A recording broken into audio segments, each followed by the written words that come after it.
तळागाळाला प्रामाणिकपणे त्याचं काम करण्याचं काम सरकारच्या माध्यमातून करण्याचं काम आम्ही केलं. विरोधक बी एखादं चांगलं काम वैयक्तिक असेल सार्वजनिक काम घेऊन आला, मी हा विचार नाही केला तो विरोधक आहे.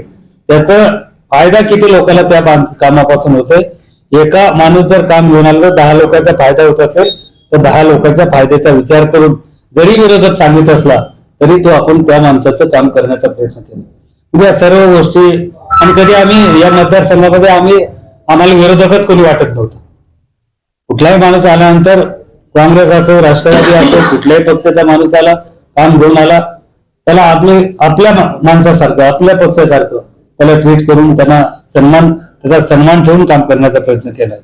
आणि परत शेवटी त्यांनी त्यांचे जे काय आहे ते दाखवण्याचा प्रयत्न निवडणुकीमध्ये केला. त्याच्यावरती आम्हाला या ठिकाणी बोलायचं नाही.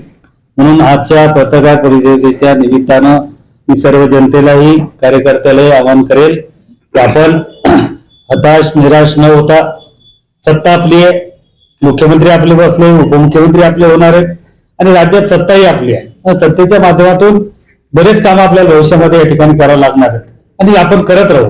आणि त्याच्यानंतरही केंद्रीय मंत्री आपल्या जवळ आहेत. केंद्राचे मंत्री माननीय नामदार प्रतापराव जवळ हे आपल्या सोबत आहेत, आपली सत्ता आपल्या सोबत आहे. त्याच्यामुळं कुठल्याही कार्यकर्त्यानं या पराजयाला खचून न जाता मोठ्या ताकदीनं पुन्हा एकदा आपल्याला उभं राहायचं काम या ठिकाणी करायचंय. आणि मी त्यांना जाहीर आवाहन करतो की जसा मागचे 15 वर्ष तुमची सेवा मी प्रामाणिकपणे करण्याचं काम केलं, भविष्यातही 5 वर्ष जरी मी आमदार नसलो तरी तुमच्या सेवेमध्ये विकास कामामध्ये कुठं खंड पडणार नाही याचंही तंतोतंत पालन करून किंवा प्रामाणिकपणे सरकारच्या माध्यमातून चांगल्या योजना मतदारसंघामध्ये आणण्याचं काम आपण सत्तेच्या माध्यमातून करू एवढाही विश्वास या जनतेला या ठिकाणी करतो. एक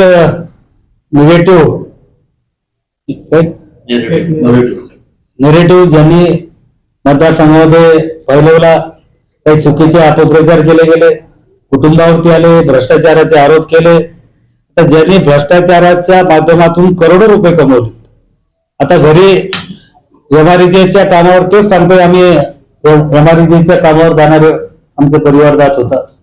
आता एवढा पैसा निवडणुकीत जे काही पैशाचा अंदाधुंदी या ठिकाणी झाली, करोडो रुपयाचा खर्च 50-100 कोटी रुपये त्यांनी खर्च केले. हा पैसा आला कुठून याचंही आत्मपरीक्षण त्यांनी करावं. स्वतः काय होते, काय झाले, कशामुळे झाले याची जाणीव ठेवावी. आणि कुठेतरी दुसऱ्यावरती आरोप करत असताना आपण कुठल्या परिस्थितीतून घडलोय याची जाणीव त्यांनी ठेवावी. वेळ प्रसंगी आता सरकार आहे, सरकारच्या माध्यमातून आम्हाला वेळ